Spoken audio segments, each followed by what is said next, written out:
This gospel always presents me with a bunch of things to think about and challenges and all that, because in the one part of it, if as we were listening to it, somebody gets caught with his hand in the till. Kind of when we think about it, not probably so uncommon in business, uncommon in some of the stuff that we do, but he got caught. And he didn't get caught by the steward. He didn't get caught by his boss. Other people told his boss that he was being dishonest. So there was a whole different dynamic in what was going on and what the possibility was, what was the relationship with the steward, with his other employees, why would they go and tell him, but whatever the results is, he gets caught. And he has to face consequences that for him are very severe. He loses his livelihood from what the scriptures tells us.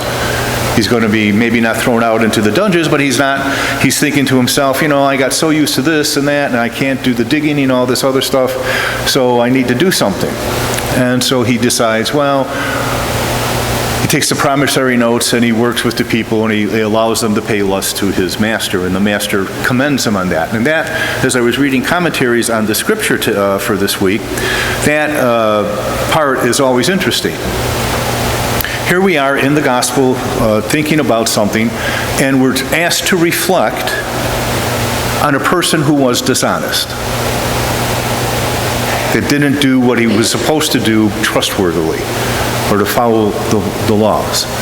And he's being set to us as somewhat of a little bit of an example of how sometimes to act. And that struck me this week as I was reflecting on the scripture. That one line there. Here we have in the scripture that we have this dishonest steward, and we are asked to reflect on him, on what he did because of the decision he made after being caught.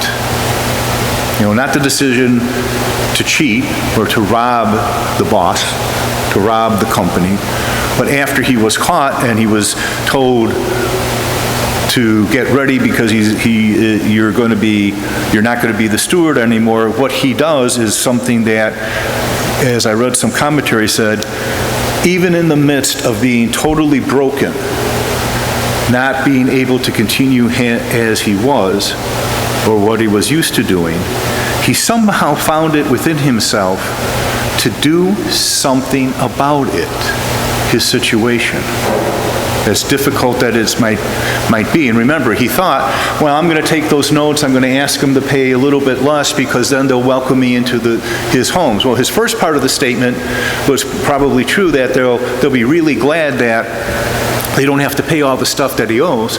I'm not sure about the second part. Would they have invited him into his home? Would they be willing to invite that man in, because it probably in the small town got all out and around that he was dishonest and all that? Would you invite that type of person into your home with your family?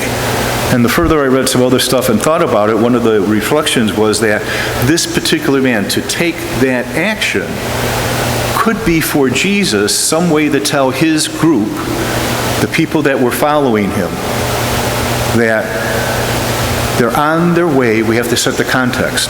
They're on their way to Jerusalem, where the Lord will be killed.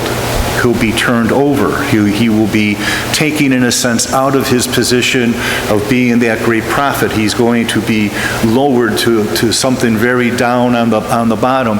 And his disciples, as we know, are going to watch him die, and they're going to be horrified. And maybe the Lord was saying, what are you going to do when your relationship with me significantly changes? When your relationship with me is no longer one where people honor you, but they think that you could be criminals or not worthy. How will you follow me? What are you going to do? How are you going to respond?